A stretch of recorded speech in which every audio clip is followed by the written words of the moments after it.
Happy Monday. This is Dr. Beth Westy, and I am coming to you live on Facebook.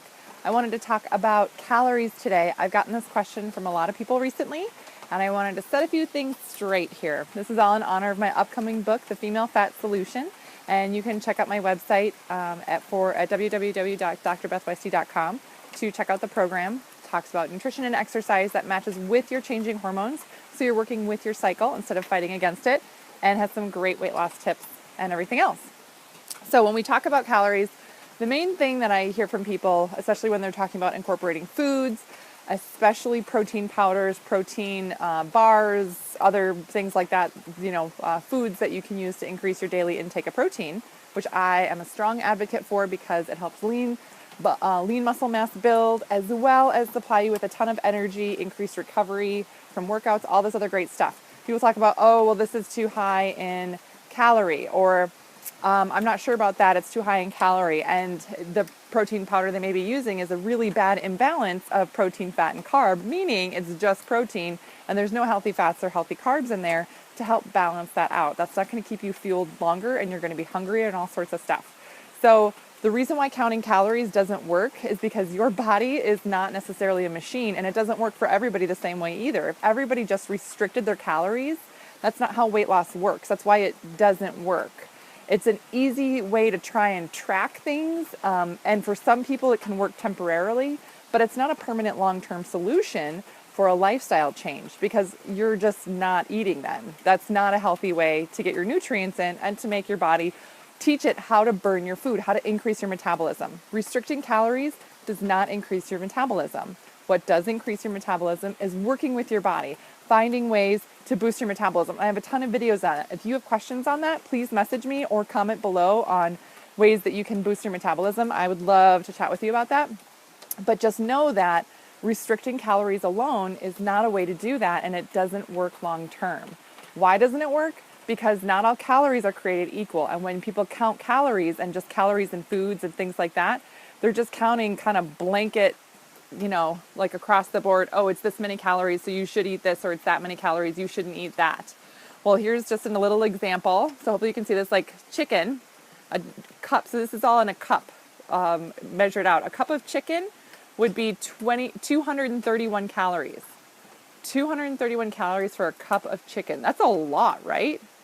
And you're thinking, oh my God, that's too much. But you're going to get 50 grams of protein there. That's a ton of healthy proteins. Broccoli, in a cup of broccoli, it's 31 grams of protein. So what? Broccoli's got to be better for you than the chicken because it's got less calories, right? Well, not necessarily. Broccoli does have a ton of nutrient in it that your body needs, like calcium and other vitamins, but it doesn't have protein in it at all. So your body's not going to get fuel from eating just broccoli. You get fuel from eating chicken. Does that make sense? Gummy bears. A cup of gummy bears is 130 calories. And then a cup of banana is 200 calories. Does that mean that bananas are more unhealthy for you than gummy bears because it's more calories? Not necessarily. Gummy bears don't have any what I would call nutritional value. It's just sugar, which is going to spike your blood sugars and you're going to crash later, everything else. Bananas can do the same thing, except for you're getting other nutrients like potassium, things like that, from the banana. Now, this 200 calories from the banana, you're getting other nutrient with that 200 calories. A banana by itself, is not what I would consider a good snack because, again, you're not going to be getting those proteins and fats along with the carb of the sugars from the 200 calories. So you're going to get hungrier sooner, all that stuff. Your blood sugar is going to crash. But overall, is a banana healthier than gummy bears? Yes. Is it something that you should really focus on in terms of counting calories? No, because again, if you're counting calories, you should pick the gummy bears over the banana if you're worried about your calories for the day. Hopefully that kind of makes sense, but not all calories are created equal. When people talk about nutrient-dense food, they're talking about the most nutrient per calorie that you can get in your body.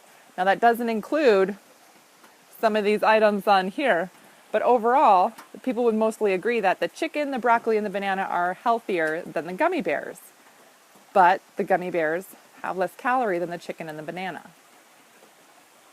So counting calories doesn't really work. Your body's not necessarily just a machine, input, output. Your body has a metabolism and how well it burns those calories, how it burns and uses the food. So that's why we look at it as a whole with the protein, fats, and carbs that are encompassed in that. So hopefully this helps with people kind of understanding that counting calories isn't going to work long term for people. Counting calories, oh good, I'm glad this helps, Stacy. Yeah, it's long term. People will count calories, restrict. If somebody tells you to restrict your calories to like 1,500 calories a day, you're going to probably lose weight, but you're starving your body. What that does overall, short term, you lose weight, you starve your body, your metabolism really slows down. Then after you stop doing that, when you start eating, normal again, you're going to gain that weight back. And you're not going to be able to lose it again. You're going to gain even more. You're not going to be able to lose it because your metabolism is shut down. Yeah. So we got to teach your body to work properly. Teach your metabolism to work properly. So most of the time, people who are saying, oh, just eat 1,500 calories a day, that's going to really help you. That's going to help, lose weight overall. Not long term. That's not a long-term solution for anything because you're going to be shutting down how your body normally burns the food off.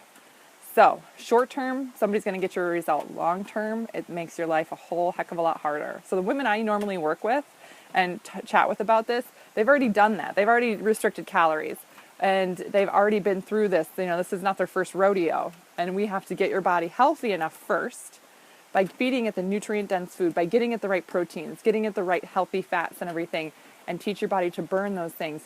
And then it's a completely different world in terms of eating. Most of the time when I tell people that you actually get to eat more and exercise less and you lose weight and get more energy and all these other things, they're like, no, that sounds crazy. It sounds crazy because what they're used to is what everybody would talk about, which is counting calories, which is such an old mindset in how the body works. Well, the United States is one of the most overweight countries, in the world. And we didn't get that way by counting calories, right? It's just a system that doesn't work for everybody. So hopefully this is helpful. If you have questions, please comment, please message me, and I would love to help give you more tips if you need more tips on how to increase your metabolism. Otherwise, everybody have a great Monday.